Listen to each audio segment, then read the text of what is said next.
नमस्कार दोस्तों, YouTube channel Verma academy पर आप सभी का हार्दिक स्वागत है। दोस्तों, आपने पिछले वीडियो में वाक्य भेद पढ़े। वो वाक्य भेद थे अर्थ के आधार पर। तो आज यहाँ उसका दूसरा भेद है रचना के आधार पर, यानी कि वाक्य बनावट के अनुसार कितने प्रकार के होते हैं। तो कई सारी प्रतियोगी परीक्षाओं में या सामान्य परीक्षाओं में वाक्य जो कि रचना के अनुसार होते हैं उनसे संबंधित सवाल पूछे जाते हैं, प्रश्न पूछे जाते हैं।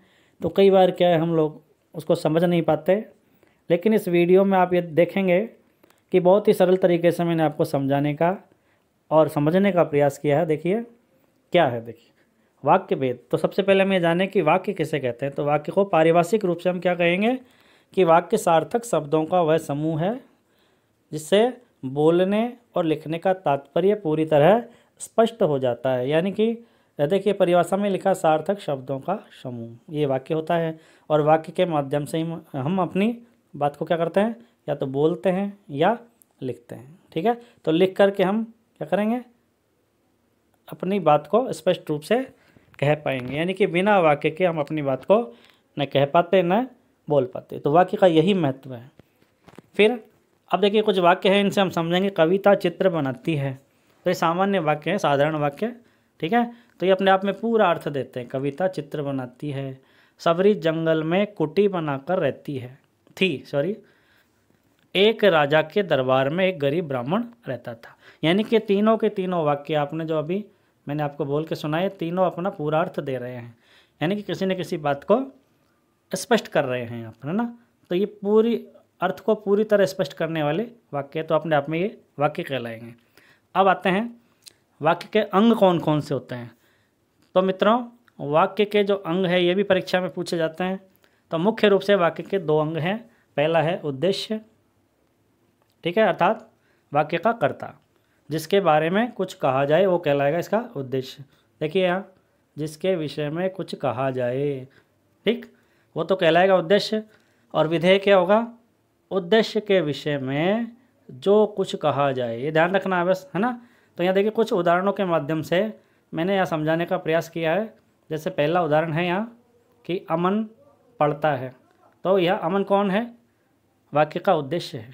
ठीक है, तो एक तरफ तो यहाँ उद्देश्य लिखे मैंने और दूसरी तरफ इनके विधेय लिखे। यानी वाक्य का जो कर्ता है वो क्या कहलाएगा, उद्देश्य। तो इसमें कर्ता कौन है, क्रिया करने वाला अमन। और अमन के बारे में जो कुछ कहा गया, मतलब क्या कर रहा है, वो पढ़ता है, तो इनका विधेय हो गया। ऐसे ही वह इंसान बहुत गरीब हो गया है, पूरा वाक्य है, लेकिन इसमें जो उद्देश्य है वो है वह इंसान, और बाकी का जो वाक्य है ये विधेय है इसका। ठीक है, ऐसे गाय घास खाती है, तो किसके बारे में कहा जा रहा है, गाय के बारे में। ठीक है, तो ये गाय इसका उद्देश्य हो गई और घास खाती है विधेय हो गया। ऐसे ही मेरी माताजी इन दिनों बीमार है, तो किसके बारे में कहा गया है, माताजी के बारे में। और क्या क्या कहा गया है कि इन दिनों बीमार है, इसका विधेय हो गया। ऐसे ही मेहनती छात्र सफलता पाते हैं, तो किसके बारे में, मेहनती छात्रों के बारे में। और क्या कहा गया है कि सफलता पाते हैं। तो यहाँ देखिए आप, एक तरफ उद्देश्य है और दूसरी तरफ विधेय है। तो ये वाक्य के दो प्रमुख अंग होते हैं। अब आते हैं कि वाक्य यानी कि रचना के अनुसार वाक्यों को हम कितने भागों में या कितने रूपों में बांटेंगे। जैसे सबसे पहला है इसका, इसे कहेंगे हम साधारण वाक्य यानी सरल वाक्य। इसका दूसरा नाम क्या है, सरल वाक्य। इसके बाद है दूसरा इसका भेद है वह संयुक्त वाक्य यानी जुड़ा हुआ। देखिए नाम में ही परिभाषा होती है इनके। ऐसे ही है तीसरा मिश्रित वाक्य। ठीक है, तो साधारण, संयुक्त और मिश्रित, यहाँ तीन रूपों में इनको बांटा गया है। यानी कि रचना के अनुसार वाक्यों के ये तीन भेद हैं। अब पहला जो सबसे पहला वाक्य है वो है साधारण वाक्य। साधारण देखिए नाम से ही लिखा हुआ है, नाम से हम समझेंगे क्या, इसके जो लक्षण है वो है कि जिन वाक्यों में केवल एक उद्देश्य और एक ही विधेय हो। ये ध्यान देने योग्य है, एक ही उद्देश्य है और एक ही विधेय। यानी कि जो कहा गया, जिनके बारे में कहा जाता है, ठीक है, वाक्य का कर्ता और कर्ता के बारे में जो कुछ कहा गया वो सब एक है। ठीक है, तो ये साधारण वाक्य कहलाते हैं। जैसे यहाँ देखिए कुछ वाक्य दे रखे हैं, आसना पुस्तक पढ़ती है। तो आसना कौन है, इस वाक्य का उद्देश्य है, और क्या करती है, पुस्तक पढ़ती है, तो ये सरल वाक्य हुआ। ऐसे ही वह आता होगा, वह कौन है यहाँ, उद्देश्य इस वाक्य का, और क्या करता होगा, आता होगा। ऐसे ही राम ने रावण का वध किया, तो इस वाक्य का उद्देश्य मतलब कर्ता कौन है, राम ने, और बाकी जो बच गया वो सारा का सारा इसका विधेय है। क्या किया, रावण का वध किया। फिर लेते हैं बच्चे खेल रहे हैं, तो कौन बच्चे क्या कर रहे हैं, खेल रहे हैं। तो इस प्रकार से साधारण वाक्य है, यानी कि इसमें एक उद्देश्य और एक ही विधेय होने के कारण ये सरल वाक्य या साधारण वाक्य कहलाते हैं।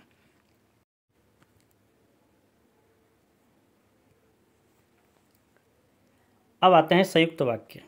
संयुक्त वाक्य किसे कहते हैं, देखिए संयुक्त मतलब जुड़ा हुआ, यानी कि कहीं ना कहीं किन्हीं संयोजकों से जुड़ा हुआ होता है। देखिए इसको हम कैसे पहचानेंगे कि जिस वाक्य में दो या दो से अधिक प्रधान उपवाक्य हों, ये ध्यान रखना है, इसमें दो या दो से अधिक प्रधान उपवाक्य होंगे, ठीक है, और वो परस्पर किससे जुड़े होंगे, किसी अव्यय के द्वारा। अव्यय मतलब संयोजक, है ना, जो संयोजक चिन्ह होते हैं उनसे जुड़े होंगे। जैसे यहाँ देखिए आप कुछ पहचान मैंने इसमें अंत में लिखी है, तो पहले अपन इन उदाहरणों से अपन समझेंगे कि मैं आया और चला गया। देखिए दोनों स्वतंत्र वाक्य है, और दोनों को जोड़ने का काम कौन कर रहा है, और, ठीक है, तो और ये संयोजक है यहाँ पर। ऐसे अगले उदाहरण में देख सकते हैं अपन कि उसने परिश्रम किया किंतु असफल रहा, तो इन दोनों को जोड़ने का काम किंतु इस संयोजक ने किया, तो यहाँ पर यह भी संयोजक होने के कारण क्या है, संयुक्त वाक्य है। ऐसे तीसरे उदाहरण में हम देख सकते हैं कि मैं गया और वह आया, तो यहाँ भी और से जुड़ा हुआ है, ये और भी संयोजक है। तो इन वाक्यों की कुछ पहचान होती है, जैसे नीचे लिखा है और, तथा, एवं, वह, वा, अथवा, परंतु, पर, किंतु, बल्कि, इसलिए, सो, अतः आदि ये संयोजकों से जुड़े रहते हैं। ये ध्यान रखना है ना, यानी कि इन संयोजकों से ये वाक्य जुड़े होंगे और ये दोनों ही स्वतंत्र वाक्य होंगे। तो ये संयुक्त वाक्य की पहचान है। अब आते हैं मिश्रित वाक्य। मिश्रित मतलब मिले हुए। अब इसमें देखिए संयुक्त में दो स्वतंत्र हैं। यहाँ देखिए क्या लिखा है कि जिस वाक्य में एक तो प्रधान उपवाक्य हो और एक से अधिक आश्रित हो, ठीक है, एक से अधिक आश्रित, एक प्रधान और एक से अधिक आश्रित, तो ऐसे वाक्यों को हम मिश्र वाक्य की श्रेणी में रखते हैं। जैसे देखिए तुम वहाँ जा सकते हो जहाँ मैं रहता हूँ, तो ये देखिए इसका जो दूसरा पार्ट है, पहला जो भाग है वो प्रधान है और दूसरा इसका आश्रित है, ठीक है। अब इसकी पहचान है आगे देखिए मैं बताऊंगा अभी आपको इसी वीडियो में। फिर है दूसरा उदाहरण, मैं उस व्यक्ति को जानता हूं जो तुम्हारा मित्र है, तो ये देखिए प्रधान हो गया और इसका आश्रित पार्ट हो गया, ठीक है। अब प्रधान और आश्रित क्या है, देखिए इसको हम विस्तार से समझेंगे। उपवाक्य के भी आगे जा कर के दो भेद होते हैं। पहला है क्या है, प्रधान उपवाक्य, ये ध्यान रखिए भाई, पहला क्या है, प्रधान। प्रधान का मतलब होता है जो वाक्य, ठीक है, वाक्य का मुख्य अंश होता है, ये ध्यान रखना है, जो वाक्य का मुख्य अंश होता है, ये ध्यान रखना, मुख्य हिस्सा यानी कि, ठीक है। और आश्रित क्या है, जो उपवाक्य, देखिए इस उदाहरण में देख सकते हैं अपन, मैं जानता हूँ कि वह मेरे मित्र है, तो यहाँ देखिए ये जो पहला जो पार्ट है, इसका पहला हिस्सा है ये मुख्य है, ठीक है, और इस पर ये आश्रित है दूसरा जो वाक्य है ये। तो दूसरे उदाहरण में देखिए नीचे आश्रित क्या है, जो उपवाक्य प्रधान उपवाक्य के बिना अपना अर्थ स्पष्ट नहीं कर सकता वह आश्रित उपवाक्य कहलाता है। यानी कि जब तक प्रधान उपवाक्य नहीं होगा तब तक आश्रित अपना अर्थ स्पष्ट नहीं कर पाएगा। तो वह मेरे मित्र हैं, कौन कह रहा है यहाँ पर, यानी कि कोई कहने वाला है ना। देखिए मैं जानता हूँ, ये इसका प्रधान। अब इसकी पहचान भी है, देखिए आप कि जो आश्रित होते हैं वो संयोजकों से जुड़े रहते हैं, यानी आश्रित का जो पार्ट होता है, आश्रित वाक्य जो उपवाक्य होते हैं वो किन से, जैसे यहाँ देखिए की संयोजक से जुड़ा है ना, देखिए की, ठीक है। तो जिधर का हिस्सा जो संयोजक से जुड़ा रहता है वही आश्रित उपवाक्य कहलाएगा। अब आइए इसका भी आगे हम विस्तार से अध्ययन करते हैं कि आगे जाकर के इनको बांटा गया है। आश्रित उपवाक्य के भी तीन भेद हैं। एक तो संज्ञा आश्रित, ठीक है, संज्ञा उपवाक्य कहेंगे इसको। एक विशेषण उपवाक्य, यानी ये विशेषता बताने का काम करते हैं, ठीक है, और एक क्रिया विशेषण, ठीक है, यानी कि पहला वाक्य होगा संज्ञा उपवाक्य और दूसरा है विशेषण, यानी संज्ञा और सर्वनाम की विशेषता के रूप में आएंगे, और फिर क्रिया की विशेषता बताने वाले कहलाएंगे क्रिया विशेषण उपवाक्य। तो इनका हम विस्तार से अध्ययन करते हैं। आइए एक एक करके सबसे पहले लेते हैं अपन संज्ञा उपवाक्य। तो संज्ञा उपवाक्य क्या है, देखिए इसका मतलब होता है संज्ञा का दायित्व का निर्वाह करने वाला, यानी कि क्या लिखा है, क्रिया के कर्ता कर्म या पूरक के रूप में आने वाला जो वाक्य होता है वो संज्ञा उपवाक्य कहलाता है। जैसे अब इनकी कुछ पहचान है, हम आसानी से पहचान सकते हैं कि ये ऐसे वाक्य होते हैं जो प्राय की योजक से जुड़े रहते हैं। ये ध्यान रखना है, ये छोटा की जो है ना, ये योजक से जुड़े रहते हैं। तो सभी वाक्यों में देख सकते हैं, उसने कहा कि मैं कल लौटूंगा, तो ये जो वाला इधर वाला जो पार्ट है ना द्वितीय, ये है आश्रित, यानी संज्ञा पर आश्रित। किसने कहा? उसने कहा। तो क्रिया करने वाला, कहने वाला कोई और है ना। तो ये पहले वाक्य पर आश्रित है।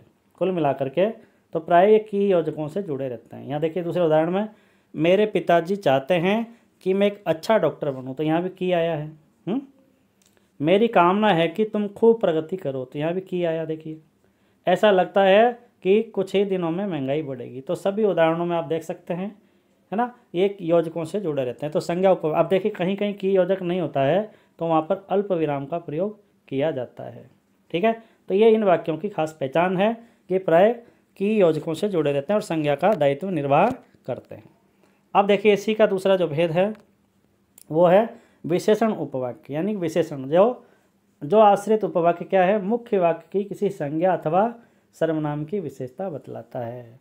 ठीक है, अब देखिए इसको पहचानना जरूरी है। जब तक हम पहचान याद नहीं रखेंगे तब तक इसको समझना बहुत मुश्किल है। यानी कि यहाँ मुख्य जो वाक्य होता है उसमें कोई संज्ञा है या सर्वनाम है, उसकी यहाँ विशेषता के रूप में ये आते हैं। देखिए कैसे, विशेषण उपवाक्य, जैसे एक उदाहरण है, यह वही व्यक्ति है जिसे इस वर्ष सम्मान मिला। तो यहाँ देख सकते हैं, है ना, सम्मान मिलने वाले व्यक्ति की, देखिए कौन सा व्यक्ति हो? जिसे इस वर्ष सम्मान मिला। ठीक है, तो उसकी विशेषता है, यानी सम्मानित व्यक्ति है वो।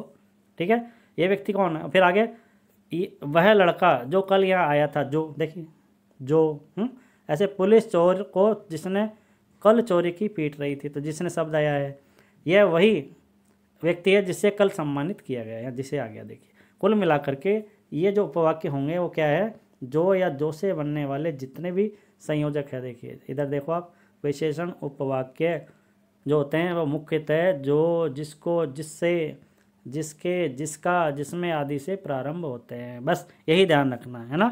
कुल मिलाकर के इन वाक्यों, इन उपवाक्यों का आरंभ किनसे होता है? इन संयोजकों से होता है जो से बनने वाले हैं। तो ये हो गए विशेषण उपवाक्य। ठीक है, उसके बाद अंतिम है जो क्रिया विशेषण, यानी यह क्रिया की विशेषता बताने वाले होते हैं। जैसे प्रधान उपवाक्य की क्रिया की विशेषता बताने का काम करते हैं, ये ध्यान रखिए। ठीक है, अब क्रिया में क्या क्या विशेषता होती है? यदि आपने क्रिया विशेषण पढ़े हों तो क्रिया विशेषण में क्या क्या होता है? क्रिया का समय, स्थान, क्रिया की रीति, उसका परिणाम और कार्य कारण संबंध, है ना, इनको दिखाया जाएगा इसमें। जैसे देखिए, अब इसकी पहचान हमें ध्यान रखनी है। जैसे पहचान के कुछ शब्द हैं यहाँ देखिए, ये देखिए योजक, संयोजक, कि जब, जब तब, जहाँ तहाँ, जैसे, मानो, ताकि, शायद, तथापि, जैसे जैसे, जहाँ तक, चूँकि, ये सारे इतने संयोजक हैं। इन संयोजकों से ये वाक्य आरंभ होते हैं, ये ध्यान रखना है। यानी कि इन संयोजकों से ये वाक्य जुड़े हुए होते हैं। तो आइए कुछ उदाहरणों के माध्यम से हम समझेंगे। देखिए यहाँ कि ज्यों ही मैं स्टेशन पहुँचा गाड़ी चल दी। अब यहाँ देखिए, गाड़ी चलना और पहुँचना, है ना, यानी क्रिया की विशेषता है। दिखाया ना कैसे, या क्रिया के होने की रीति बताई गई है। तो ज्यों ही पहुँचा, तो ये देखो ज्यों, ठीक है, यह क्रिया की रीति बता रहा है, ज्यों त्यों। ऐसे ही क्या है, जहाँ मंदिर है वहीं विद्यालय है, तो जहाँ, जहाँ ये स्थान सूचक है ना, और वहीं क्या है? विद्यालय है। तो जहाँ और वहीं जो शब्द है वो क्रिया के होने का स्थान बता रहे हैं, ये ध्यान रखना है। ठीक है, उसके बाद में जब पानी बरसता है तब मेंढक बोलता है, तो ये क्रिया के होने का काल है, जब तब, है ना। उसके बाद जितना परिश्रम करोगे उतना फल मिलेगा, तो जितना उतना, देखिए दोनों शब्द आए हैं यहाँ, है ना। ये क्या? परिमाण, है ना, मतलब मात्रा को बता रहे हैं कि कितना, जितना मेहनत करोगे उतना फल पाओगे। ऐसे ही मेरे पिताजी बीमार थे इसलिए विद्यालय नहीं आ पाई, तो इसलिए क्या है? कार्य कारण है, यानी विद्यालय नहीं आने का कारण क्या है? कि पिताजी बीमार थे, तो यहाँ इसलिए इनसे योजकों से जुड़ा है। फिर जैसे जैसे, देखिए क्रिया के होने की रीति देखिए, जैसे जैसे, है ना, पैसा बढ़ता गया वैसे वैसे घमंड, तो यहाँ क्रिया के होने की रीति है। फिर यदि ईमानदारी से काम करोगे तो फल मिलेगा, तो यह कार्य कारण है, यदि और तो ऐसे वाक्य भी हम क्रिया विशेषण उपवाक्य की श्रेणी में रखते हैं। और चाहे जितना जोर लगा लो फिर भी वह नहीं मानेगा, तो चाहे और फिर भी, चाहे तो, ऐसे जो विरोध सूचक वाक्य होते हैं ना, ठीक है, या ये संयोजक होते हैं, इनसे जुड़े रहते हैं। तो कुल मिलाकर के ये हुए अपने क्रिया विशेषण उपवाक्य। तो इस प्रकार दोस्तों रचना के अनुसार 3 तरह के जो वाक्य हैं, सरल, संयुक्त और मिश्र, ये और आगे जाकर के मिश्र वाक्य को 3 श्रेणियों में बांटा गया है, संज्ञा, विशेषण और क्रिया विशेषण। तो यह है रचना के अनुसार वाक्यों का भेद। यदि आपको ये वीडियो अच्छा लगा हो दोस्तों, तो आप इसे लाइक, कमेंट, शेयर और मेरे चैनल को सब्सक्राइब ज़रूर कीजिए। धन्यवाद, नमस्कार।